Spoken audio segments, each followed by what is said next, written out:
Well, welcome.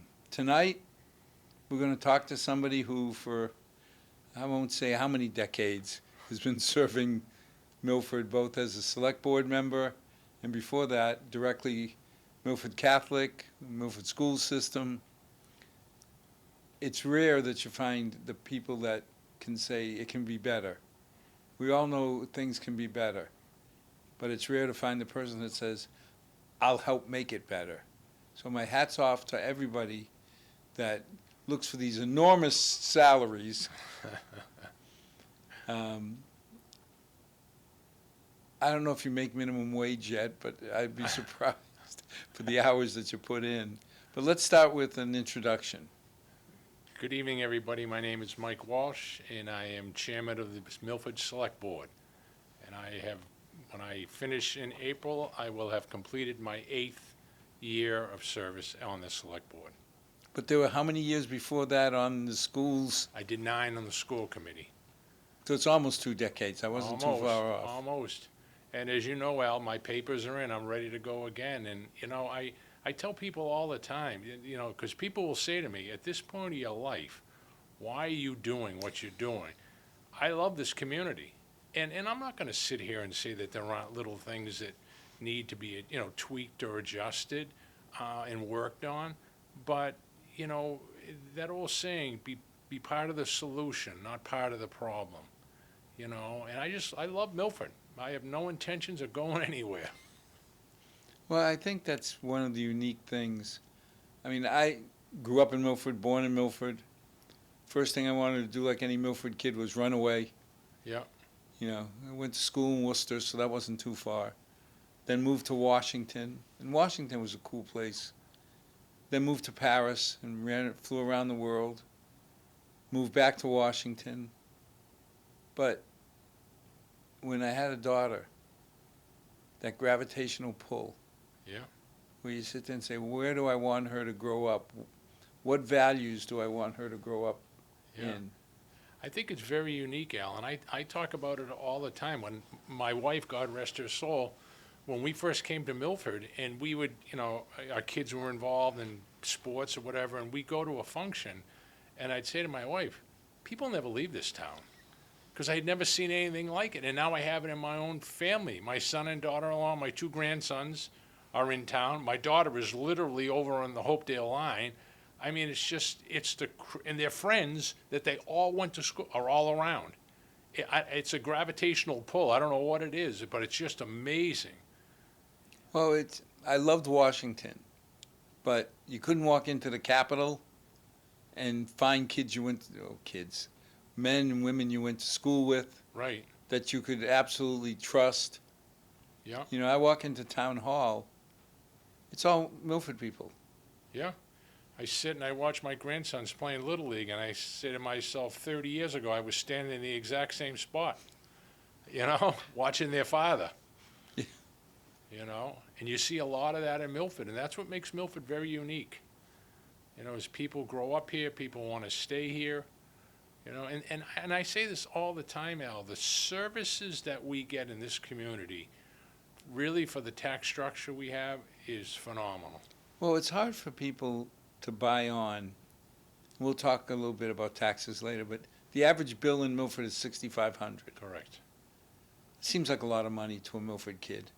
But when you look around, the towns around us, Absolutely. and some of the towns that say their bills are equivalent to Milford, you say, really? If your child wants to go on a school bus, well, that's $400 per Right. kid. Pay to have your trash picked up. Pay to have your trash picked up. When Yeah. my daughter went to Clark, she used to have those designer trash bags for Worcester Yeah. at $3 a piece. Yeah. We provide all that. We just really, really do a great job in this community.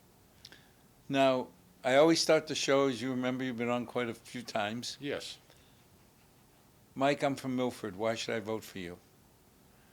Well, I think you mentioned it in the beginning of the show, Al. I think my track record, I've served the community 17 years.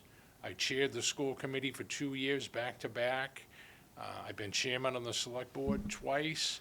I really truly care about this community and the people that are in this community. I don't run, there's an old saying, I don't run with my own agenda. I don't.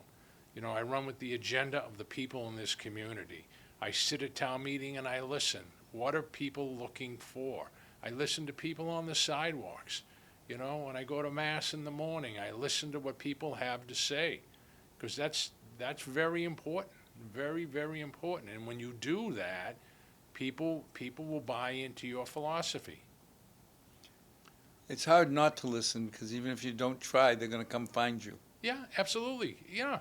And that's one of the nicest things, and some people get offended by it, but I say one of the nicest things about local government is I can be walking through the grocery store and somebody will stop me and say to me, "You're one of the select board members." I said, "Yes, I am. I never deny it. Yes, I am." And they'll ask me a question, and if I don't have the answer, I'll get their name and number and I'll say, "I will get back to you." And that's how local government should work. People should be able to see you and have access to you. But that's the essence of local government. Right. I mean, there's something about a representative form of government that encourages you. I mean, you can't hide if you want to. No. And Alan, the thing is that it boggles me, but we run a national election, a presidential election, and everybody comes out to vote. And we run a local election, and we have trouble getting people out to vote. And yet, Tip O'Neill, a great congressman, once said, "All politics is local." And it's so true. I mean, you're on the finance committee. The school budget, I don't know, 70 million, 76 million. The town budget, 170. I'm spending that, not school money, but town money. We're spending your money. And I can't understand why people won't come out and vote in a local election. Because I feel I have more impact on your life than Washington. Absolutely. Yeah, on a daily basis. I do. Well, you start thinking about every vote we have. Right. You look and say, we've got to remember that there's people who built Milford. Right. We're here because of some of the old timers, and I'm getting there at 68. Yeah, I'm right But- behind you. You got people who are living on $1,800, $2,000 a month. Right. That kind of money doesn't go very far It doesn't anymore. go far at all. It doesn't. How hard is it? I mean, the select board is looked at as running the town, Yes, but yet you only control 40% of the budget. correct. How hard is it to be held responsible for everything? Well, and that's a great question, because I'm just going to give you an example of that. People will come to me with a concern with the Parks Department, or something that, is not going well, whether it's something that, getting field time or whatever, and I have to turn them to the park commissioners, because we have 3 independently elected park commissioners, like we do water commissioners, like we do sewer commissioners. So you make a valid point, although. Like we do highway. Right, yeah, and highway. And so people think that we oversee, the entire town, but that's not really true, because we have boards that have independently elected officials. And if you remember, I think it was 2 or 3 years ago, we would put forward an article to bring everybody under one roof. DPU. And unfortunately, it got defeated, and the reason it got defeated was, I think a lot of people thought the select board was on a power struggle. And it's nothing to do with a power struggle, nothing at all. It's just streamlining, the operation of the town. Well, it's amazing how well Milford works in my mind. Oh, absolutely. When you think about the school department, the school committee has the same power as the select board, has the same power as parks, has the same power as highway. They don't have to play nice No, because they're independently elected. They could go to town meeting with their own budget. absolutely. Yes. And a lot of people don't know that. And that's a good point to get out there, that, when the schools are running along and you make a valid point when they're starting to overspend on their budget. They go to town meeting. They don't come to the select board. They don't go to Zach Taylor, the finance director. They go back to town meeting because of their own entity. That's why I laughed and I said, the Finance Committee is probably the most influential, powerless people in all of town government. Yeah. We get one vote out of 200. Yeah. But it's the fact that we're Milford. Right. You don't see the articles in the paper about the school committee fighting the select board over funds. No. I mean, I always laugh because when people say it goes so smoothly, I said, you haven't been in the subcommittee meetings. Right. And Al, I always say that when I'm talking to people that are looking to get an article onto the, they have the article on the warrant, but now they're looking, and I say it's a lot easier to get that article passed at town meeting with the finance committee's support. And that's why I tell people all the time, you need to work out, what, if there's a difference or somebody is not, going to give you a unanimous vote from the finance committee, you need to work on that because, again, 17 years, because when I was on the school committee, I had the budget for the schools. Watching articles that go to town meeting with finance committee approval usually always go through. Well, and it's funny because when you try to explain to people, the reason town meeting goes so smoothly is we've had the knockdown, drag-out discussions. Correct. I mean, we don't always agree with the select board. You Right. come in and say, we need all this money for these projects, and you sit there and say, you're right, but we don't have it. We only have this much money. Right. And there's somewhere in between starting out, it's like with the school. School comes in and says, we need $90 billion this year. And we sit there and say, yes, we're broke. Well, somewhere in the middle of that, over a month or two, you come up with saying, we can afford 40% of this number for local government. Well, I think you made a valid point, Al, is the average person doesn't understand the behind-the-scenes work that's done by the finance committee and different committees by the time we get to town meeting. There's a lot of work that's done. Yeah, it's kind of rare to see something come out of left field at town meeting. Very. I mean, first of all, the select board selects the articles. Correct. So it's not like there's going to be a surprise $10 million article shooting up. No. But secondly, we all work together. Absolutely. We don't have a choice. I mean, it amazes me when I start thinking of a budget of $160 million. For $160 million, when I was a kid, you could have bought Milford. They'd throw in Hopedale and Mendon. Right. And the thing is, and you understand this because you're on the committee, it's little things like, the police department, the fire department have their budgets and fuel skyrockets.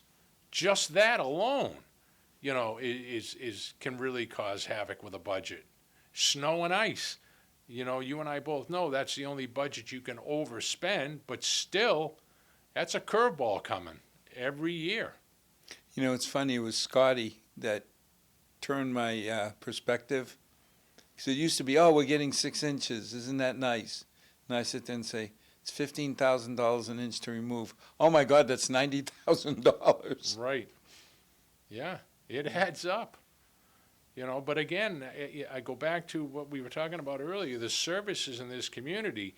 I mean, as soon as a snowflake starts falling, the highway department is on the road. And matter of fact, I called Scott and complimented him because the last snowstorm, and I'm not, talking about another community, but I crossed over the Milford town line, and it was like it hadn't even snowed. You can tell.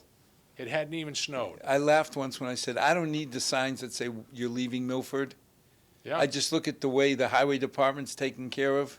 Yeah. And all of a sudden it's like, we're not in Milford anymore. Yeah. It's like night and day. It really is. And again, it goes back to the services that we provide in this community. And, again, I want to say I feel bad for the select board because fire department, police department, how do you say no to guys who run into danger? Right. Right. You know, and it's like you say, it's little things like we found out that the coats that our firefighters were wearing Correct. were accelerating cancer risk. Right. Never thought of all the carcinogens sitting on their coats after a fire, and Yeah. they're breathing it. How about the washing machines to wash those jackets? Who would ever in their wildest dreams think that you'd have a giant washing machine that they have to put their coat into every time they come back from a fire and wash it? That costs thousands of dollars. Right. But again, how do you say no? You can't. This the guy running into the fire so I don't have to. Right. You know, when we went through the greatest one was the lockers. $500,000 for lockers. And I'm thinking the high school. You remember Yeah. the lockers we had? Yeah. But then Robbie, our chief, comes and says, no, guys, you have to have all the electric outlets. You have to have the safes. Because you're storing guns, ammo, equipment. $500,000 for lockers. But somehow we found a way of getting it. Yeah. I mean, look what it takes to, I'm using the police department. Imagine what it costs to outfit one of those policemen or policewomen by the time, firearm and vest and taser and, In training. and training. In training. You start talking about half a year Yeah. or more. And that's why I kind of cringe when I see somebody coming from another community to Milford to get on our forces, whether it's fire or police, because they've already been through the academy. And I feel bad for that other town, because we're the ones that are reaping the benefits of it, What are the biggest challenges you think you're going to face in the next 3 years? The biggest challenges, well, I think the number one challenge we're going to face is probably going to be the high school. And that's coming, You and I serve on that committee, and maybe it's a couple of years down the road, but we're already working on it, and, we're waiting for feasibility now.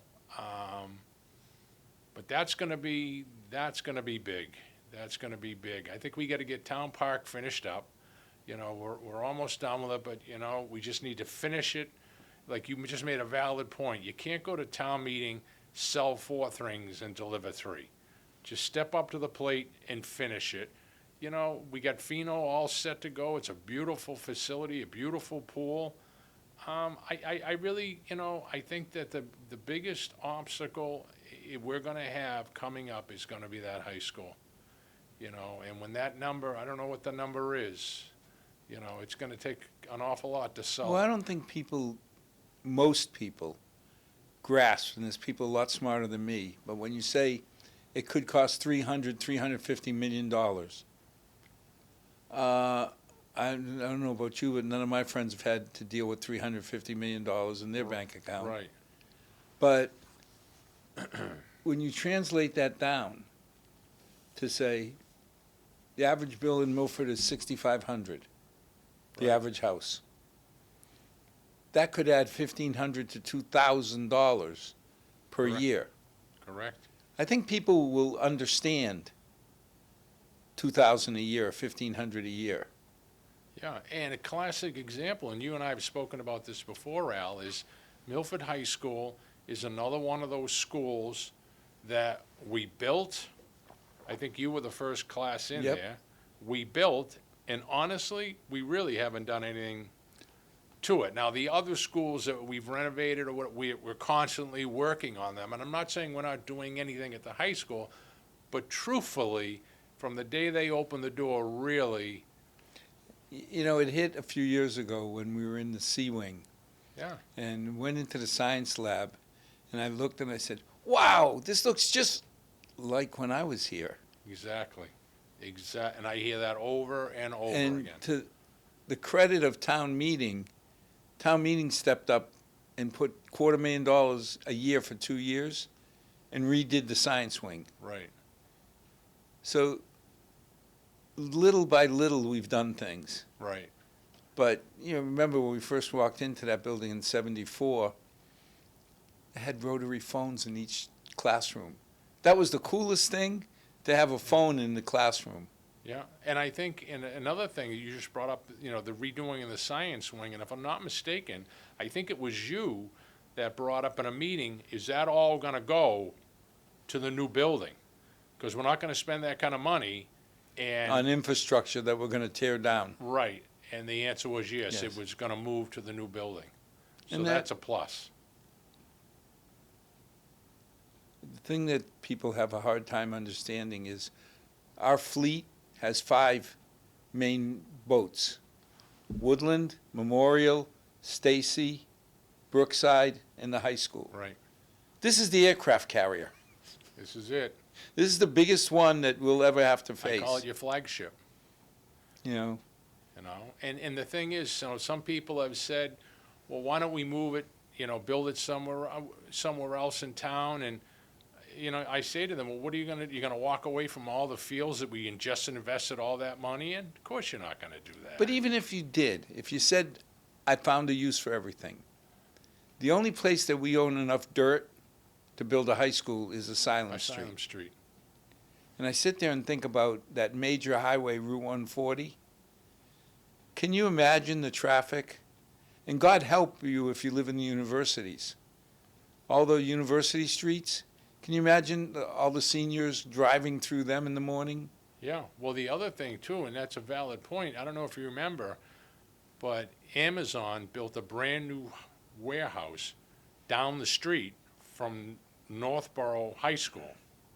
And one day, an Amazon truck broke down in the middle of the road. They couldn't get the kids to school. So now I say to myself, so now you're gonna go down onto Asylum Street? We're gonna have the same problem. Yeah. How are you gonna get those buses down that road? Well, can you imagine if you live on the Medway side of Milford? Yeah, You'd have to start the day before right, to make it to school on time. absolutely, absolutely. So what do you think is going to happen? What do I think's gonna happen at the high school? I think it's gonna be a renovation. It's my opinion. Yep. I really do. I think the structure of the building is too valuable to knock down. And I think that, I think at the end of the day, the renovation is gonna be the way to go. Now, the hard part is gonna be what do we do with the students? That's gonna be the difficult part, Well, you know? we tried with Brookside, and we found out that 300 kids were not easily displaced. No, We had to build a half a school, the memorial, the high school, and all. yeah, I can't imagine anything but building a new wing. And so then you take A wing, move it into there. When that's done, you move B wing into A wing. yeah. You do a shuffle. Well, hopefully that's what the feasibility study will come back and tell us, But I personally, Mike Walsh, I think it's gonna be a rehab of that current I can't building, see any other way. you know? I just don't see it. And I've been excited when the school committee and the building committee are talking about adding vocational studies. Chapter 74. Yes. Because, I mean, I've said it for a long time. My father came to this country. If you put him in an organic chemistry class, he wouldn't do well at all. You're But right, give that man a tool. yeah, He was an artist. And there's so many of our kids that don't make it into the top 20% of the academic class, so Right. they can't get into Blackstone Valley. Yeah. So now at least we'll be able to help them. help them out, because a lot of our graduating, not a great number, but a lot of our graduating students are not going on to secondary education. Well, I think it's becoming more and more of an issue. And I mean, Holy Cross this year is 90 grand. Yeah, I mean, that's 360,000 just to go to the school, never mind the incidentals. right. You got to really want something that'll pay you back. And, I say this all the time, Al, they go to school, let's just say they come out at 22 or 23. Now they meet somebody, a couple of years down the road, they want to get married. Before they even start out, they get $1,000 in student loans. Well, that's the killer. I mean, you think about it, when we graduated, Yeah, we didn't have much. But you didn't have that $1,000 a month No, that you had to pay just to break even. yeah. I don't know how they do it. I don't know how they do it. I have it with my own niece right now, and I just shake my head. What she's paying her school loans. Well, it hit me because I thought I was done.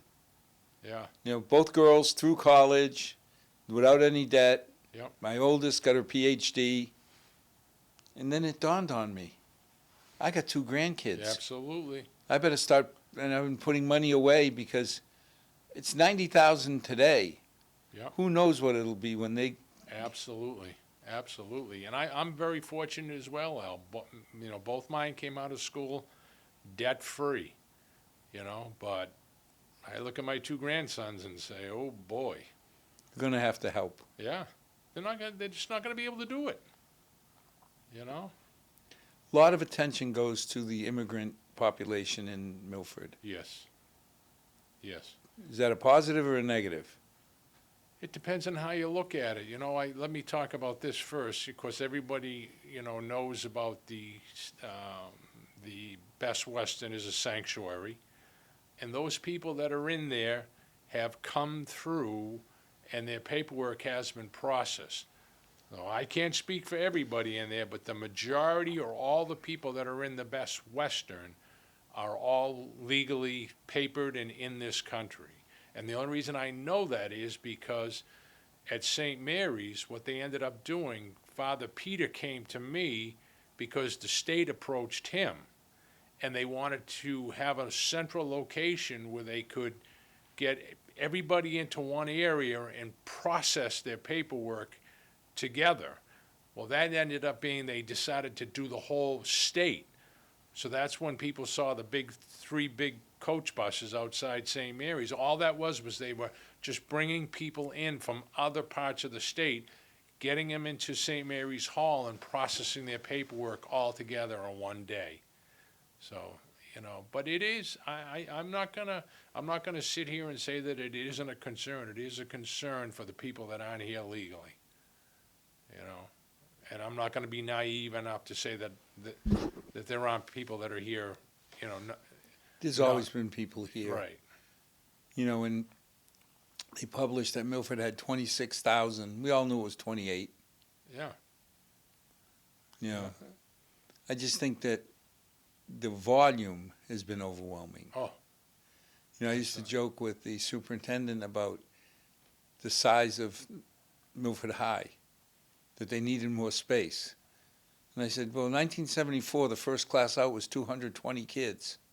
40 years later, it's 260. That's 1 incremental child per year. Now, we needed more space because of the different SPED programs and all, but it was 1 child per year. And then all of a sudden, we got 200 one year and 250 another year. Well, I just had this conversation with someone earlier today, and my years of sitting on the school committee, come June, we basically have put the classes together for the following year. And in some cases, we would go out to the parents and say, the ratio is 22-1. People were thrilled. And then in August, we get this surge of people that are coming into town, and now, as you know, any child at the age of 3 is guaranteed an education in Massachusetts. So as long as they have their inoculations and they have their papers, we have to educate. And that's one of the curveballs that we had with the Best Western was, I got an email on a Friday afternoon that there were families coming on a Friday afternoon. They couldn't even tell us how many children, and so they arrived, and then all these children, and you got to get them into the school system, so the number is constantly changing, and that's why. And then all of a sudden you end up with 23-1 or 24-1, and parents are upset, but you have no choice. You have no choice. But what choice is there? I got criticized for saying once these kids are here, they bleed Milford red, we got to take care of them. You have to. It's a law. It's state law. You have to. But even if it wasn't a law, Mike, could you turn your back on a needy kid? Oh, no. No way. You think about it and say, no matter what, you do what's right. And God willing, I'll never have to make the decision to turn down a kid. Yeah. Yeah. And you know what? And you can appreciate this, Al, but I talk to some teachers, I talk to some students, and I say, is there a child in your classroom that struggles in English? Oh yeah, but they learn fast. But and immersion, that's how they learn. Immersion. They put them in the classroom and just tell them to do the best they can, and they pick it up fast. It was my darling bride who came to my house and put something in perspective when she looked at me and said, "Don't you ever talk to your parents in English?" And I said, "Of course." No. Yeah. Only when there's Americans around who don't speak Portuguese. And it never dawned on me because I was one of those kids that walked out of the house and knew no English.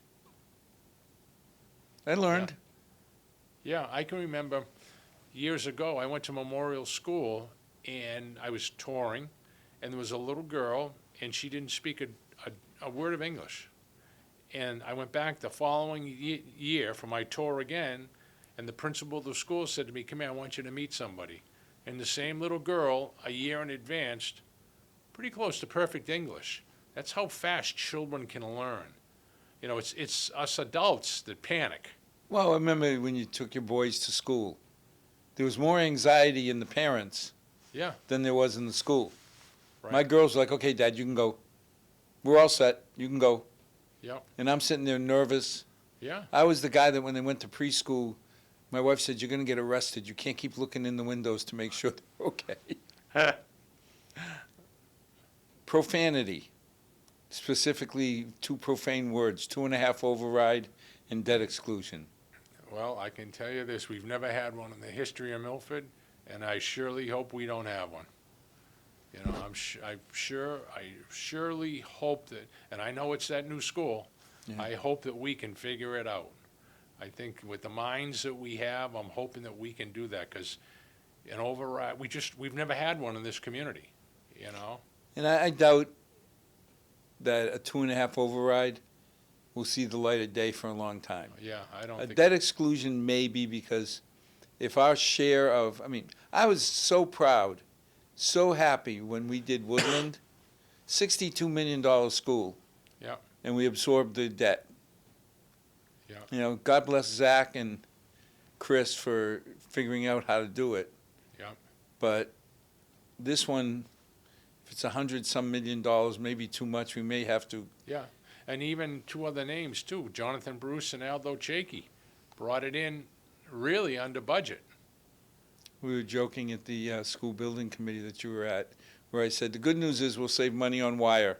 We'll throw a penny in front of Jonathan, him and Aldo will stretch out that penny so far, Yeah. we'll get all the wire we want. Yeah, they really did a great job. They really did. We came in under budget on time.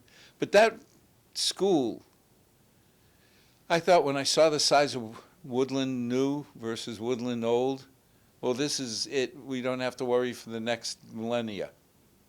It's full. So when we were building that school, I was chairman of the school committee. And Bob Tremblay said the school was being built to house 1,198 students. And I said, well, how many students are in the Woodland School now, Bob? And I think the number was 1,195. And I said, Bob, it's not big enough. I said, build it for, for 1,500 kids. He said, you can't. I said, what do you mean you can't?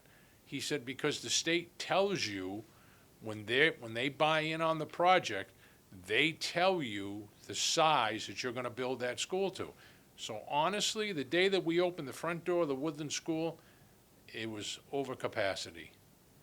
And it's hard to explain that 95% of the schools are going down in population. Yeah, Milford is increasing. Milford's one of the 5% Yes, that keeps getting bigger. yes. Yep, absolutely. And we look at it every single year, and it just keeps growing and growing.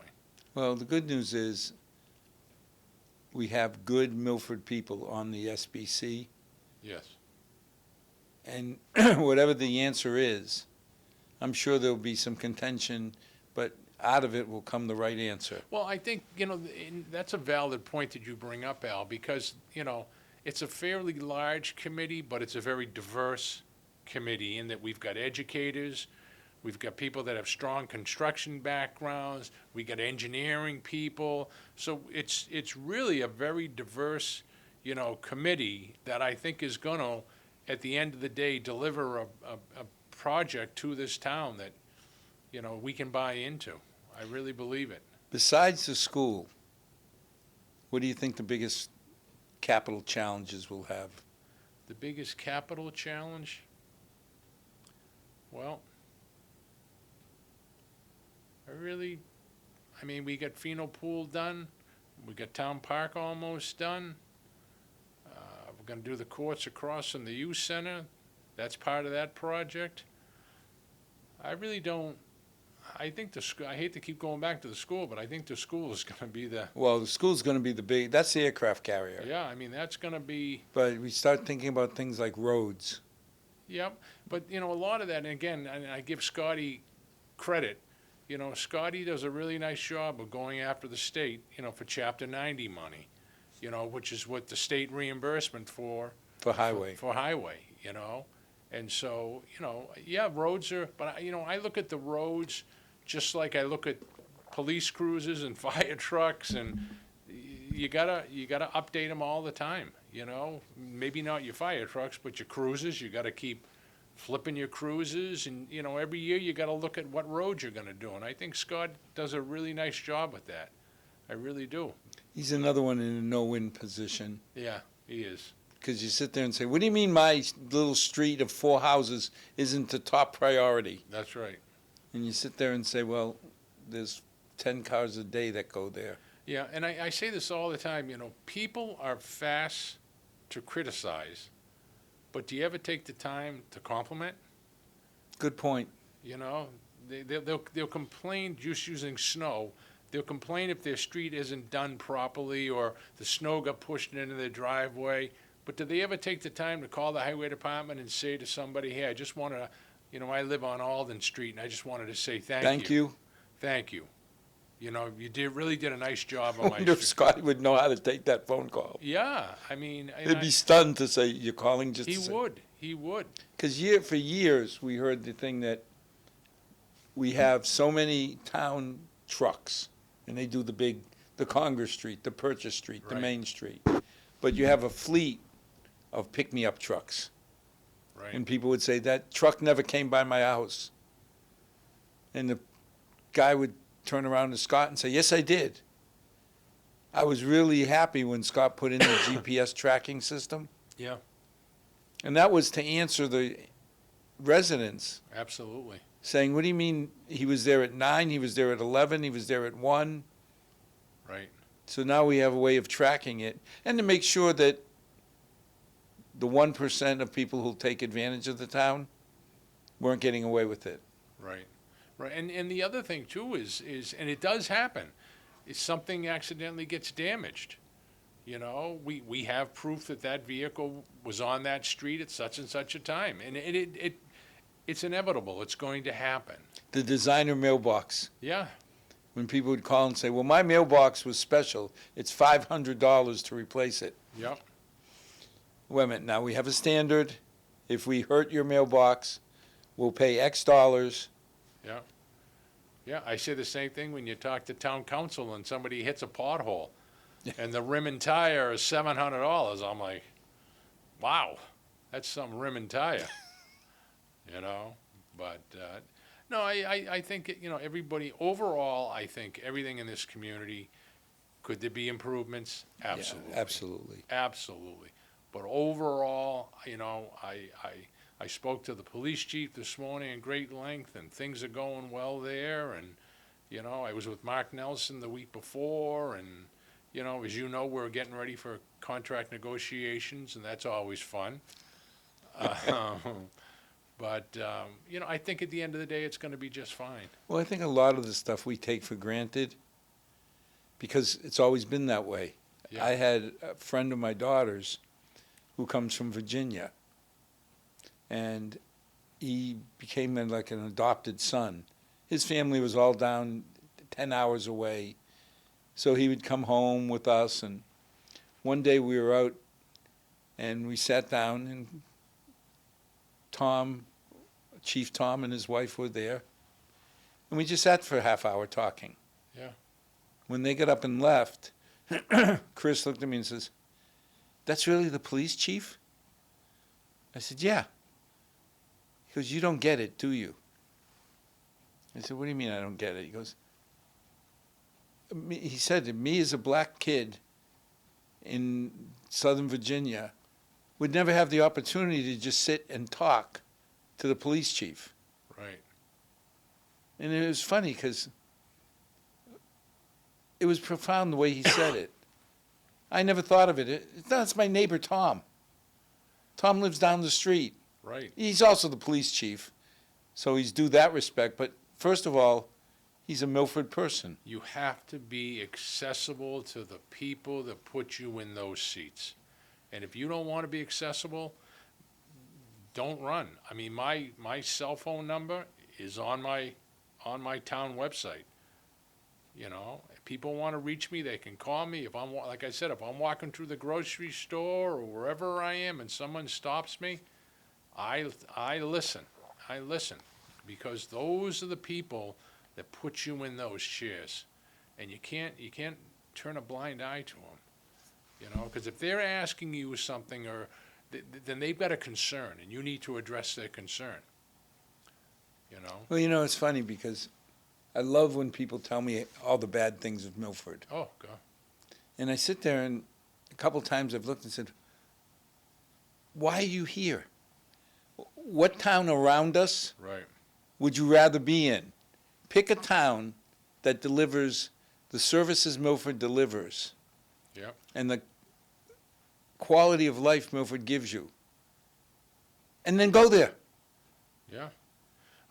I'll be honest with you, Al. I have people, you know, walk up to me and say, "Oh, I can't believe my tax bill. It went up $200. And I say, "What about the $1 million we gave back on the tax roll?" And they look at you like, "What do you mean by that?" And I said, "Well, we put $1 million back on the tax roll, so your bill would only go up $200. And people don't, when you explain that to them, they say, "Geez, I never knew that." "Oh, it's been $1.5 million some years." You know, so you're 100% right, Al. For what people get in this community, it's superb in my opinion. Well, I remember when I first got on the finance committee 20-some years ago, people still ask me the same three questions. Are you raising to the 2.5 limit? Well, I don't remember the last time we raised. I don't know if we ever did, but No. Are you taking care of the capital projects we need? Well, I've got a jaundiced view being head of the capital committee, but I don't remember one project that we turned down because of money. We may delay it. I was just going to say, I've never seen one turned down. I'll give you a perfect example. When we bought that ladder truck for Chief Tui, and the following year he came back for the pumper, and we said, "Can you possibly wait a year?" And he goes, "Yeah, because if we go to town meeting with this, you know," and he said, "Yeah, no, I can wait." And we just pulled it off. And the following year, you were chairman of the finance committee. When he came back, you said you waited a year. And that was his comment was, if I wait, do I lose it? And we said, no. And even Chief Nelson now, I mean, we always joked, I did, about Tui toys. Yeah. And the cost of, a pumper now is $900,000. Yeah. But when Chief Nelson comes in and says, I need it, Right. that comes after so many years of him volunteering, coming in saying, it would be nice to have a new brush truck, but I can wait a year. I can wait 2 years. Yeah. I give him a lot of credit too. Another thing that, people aren't aware of, if you see the red fire truck running around town that looks like an ambulance, well, we bought that from Medway. They were getting rid of it. And Mark was able to acquire from the town of Medway. The vehicle's in perfect condition. you know? So instead of coming to town meeting and saying, I need, 150,000 for this vehicle, he's out there, working any Well, it was avenue like the he brush can. truck. Remember the $500,000 brush truck? Yeah. And I think it was TUI Rev 2 came to us and said, I can buy an Army surplus truck for nothing and spend 50 grand putting a tanker on it and get a stronger truck. Right. As a finance person, how can I ask anything more Right. than that? You can. You can. You know, Is Milford a safe place to grow up in? absolutely. I talk about that all the time, Al. I would not be concerned about walking down Main Street at 2 o'clock in the morning at all. At all. And I compliment our fire, our police, every time I see them, and, I'll be honest with you, there aren't a lot of them I recognize anymore, because you and I, as you said earlier in the show, we're getting up there in age, so all the guys who were around when we were around are all retired. Yet all of a sudden you're looking at the police officers and you're saying, when did all these kids show up? Yeah. And you realize they're not kids. Yeah. They're seasoned veterans. Well, We're- that's a conversation I had with somebody the other day, and I got laughing, was when I was a kid growing up, I can remember the policeman with the revolver that hung down on his side, and it was kind of floppy, and he, poor guy or gal was probably 20 pounds overweight. You look at these young kids, let me tell you something.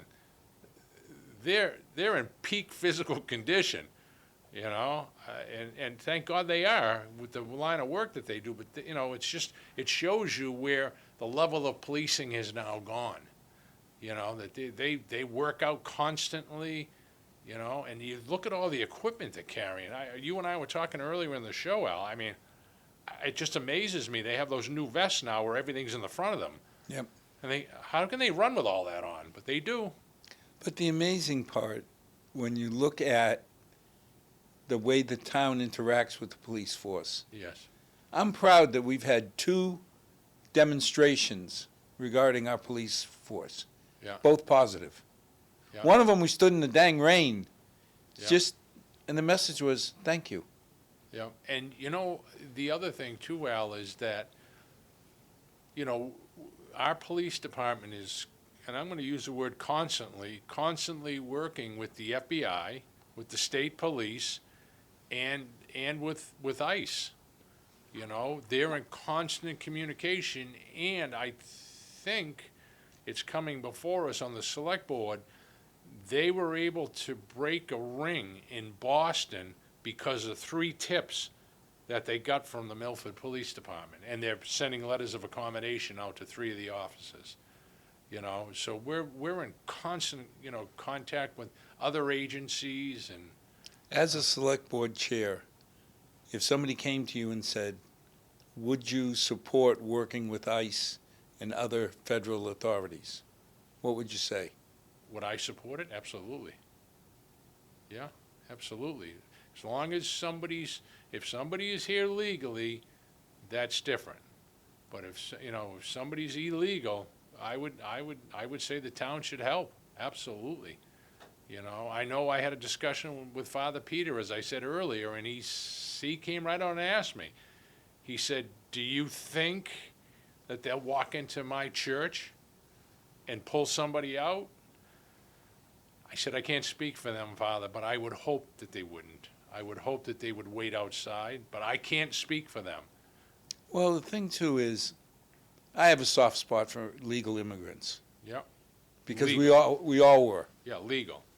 But some of the things happening now, I don't feel bad that if somebody's here dealing drugs, committing crimes, it's like if I invite you to my house, Mike, for dinner, and you start breaking my furniture. Yeah. I think I got a right to say, please get out. Yeah. So if you come here and you bust your backside, like my grandfather came here, and I'm still in awe of the fact that he got to go home once a year and see his daughters. I flip out if I don't see my daughter every other day. Yeah. And here he is, he left Portugal, came here, worked like a dog, so Yeah. every penny he could scrounge together he'd send home. How do you hold that against anybody? Yeah. but he did it legally. Legally.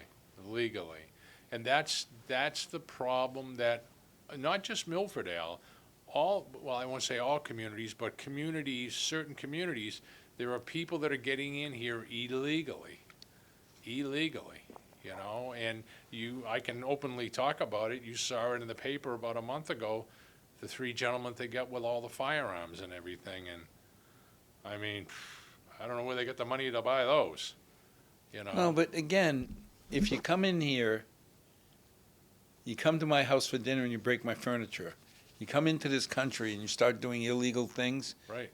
Now, we can argue whether you're illegal by coming here without papers. That's one thing. But I do have some sympathy for the people like my grandfather. I think he would have come here legal or illegal, work like a dog to better his family. Yeah. So I've got some sympathy for the people who come in, put their heads down, and do work, pay their taxes, and just try and make a better life. But I have no sympathy for people who come in and break our laws. Yeah. I mean, I know for a fact yesterday or the day before in Framingham, they went in to get one guy and came out with 5. They call that collateral. Well, when you start speaking that way, what's your opinion on the overcrowding in these illegal conversions? As far as, what do you mean? Well, we're running into a health department issue Oh, yeah. that they're finding more and more people taking a one-family house. Absolutely. And we have to be more cognizant of that and really, I mean, the building commissioner does a good job, but we really need to really enforce it more. Because what they're doing, Al, and we kind of know this, you go in and do the inspection, and then when you leave, they convert everything back. We know that, Well, I mean, there's some telltale signs. Yes, When you see 8 cars in front of one house. right. I mean, I thought we were bad with 4 cars and 4 drivers, but one house with 8 cars, when you see 2 or 3 garbage buckets, more. Well, that's one of the ways that we caught some of the families, and it's kind of funny, but it's not funny, is when we went around town and we dropped off the new trash buckets, people were calling in saying, hey, I need 2 more. What do you mean you need 2 more? Well, there's 4 people living in the house. Oh, really? And that's how we found some of the illegal conversions. Well, again, I felt bad for, like, Paul Mazzucchelli. Oh. When he was called anti-immigrant, I sat there and said, wait a minute, does anybody know this man's family? Yeah. Mazzucchelli. Just look at the name. His Yeah. family's proud Italian descent. Right. You can't say he's doing this because he's anti-immigrant. No. But, He's the kindest man I know. oh, God, he's the most straight shooter you could ask for. Yeah. But you sit there and say, realistically, what's the problem? Well, let's see. You got 120 amp service going into a house that's meant for 1 kitchen. All of a sudden, you got 3 hot plates and 2 pseudo kitchens. You're just asking for a fire. Yeah. And, the police chief does a really nice job because, for example, you mentioned the vans. So by law, you can only have 1 commercial van on a residential property. So I tell people all the time, when you see more than 1 van, call the police department. Now, some people get discouraged because they think as soon as they hang up the phone, there's going to be a cruiser right there. But you got to remember the calls are being triaged at the police station. So they're going in matter of significance, okay? But what the police chief is saying is still call, they'll log it.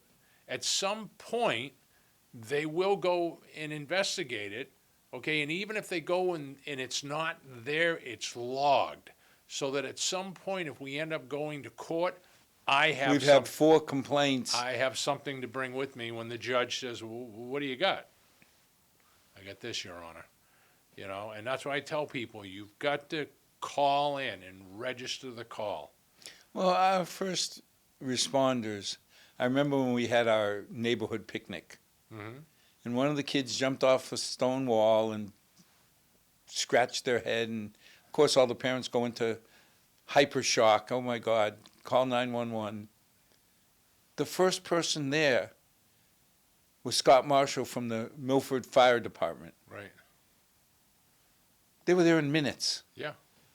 And you sit there and say, is it critical? Well, if it's your kid, it is. Yeah. You know, so Yeah. like calling saying there's 3 vans out in front of the house, or there's ladder trucks, or there's this or that. Accident with people mortally wounded, or dealing with vans that That's will correct. be there tomorrow. Right. And that's why Just he keep says, it in perspective. yeah, call it in, log the call, and they will get to it. They will, at some point when things quiet down, you know, they'll circle around. And again, Chief Nelson, Chief Tassino, it's not like you can't get a hold of them. No. You know, I've known some police chiefs that are above the plebeians. Yeah. You know, Not Chief Tassino or Chief Nelson. it's Robbie. Yeah, you want to speak to him? And you know, Al, there's another great point that you made when we talked about it early in the show. Our police chief and our fire chief, both born and brought up in Milford. So they know the culture. They know this Well, community. years ago, when I asked what's a key criteria you look for when you try and get officers or firefighters, both chiefs said ties to Milford. Yeah, Because if you have strong ties to Milford, you don't tend to jump from force to force. right. And at half a year's pay to replace them, you know, first of all, you're happy that you know the people, Right. that they know Milford. But secondly, from a financial point of view, boy, it's a lot better to hire somebody and keep them. Well, even Tom used to say, you know, we don't have as many anymore, but when we used to have all the social clubs, he said, you don't want to call at one of the social clubs and a guy or a gal goes running in there with their guns out and everything. You know, you got to understand the culture, you know, the Milford culture, you know, and that was a valid point, you know. Mike, I'm from Milford. Why should I vote for you? You should vote for me, Al, because I'm dedicated to this community. I continually, you know, serve this community. I care about this community. And like I said, at the end of April, I will have completed 8 years on the select board. And I think my 9 years of serving on the school committee and, you know, my years at the youth center have really, you know, I really have a good understanding of the budgets and things that come up, you know, sitting on the select board. And I'm not going to say it's easy. There are nights it's difficult. It's nights where you got to sit there and look somebody and say, no, you know, and that person may never talk to you again. But, you know, the majority of it is all good. And to be honest with you, I think that, and I'm not trying to blow my own horn, but I care. I care. I answer people. I get back to people. You know, and I think that's, you know, warrants me sitting in that chair for another 3 years. Well, thank you for everything you've done and everything you'll do in the future. And as always, to our 6 loyal viewers, thanks for joining. May God bless. May tomorrow be a better day than today. Good night, all.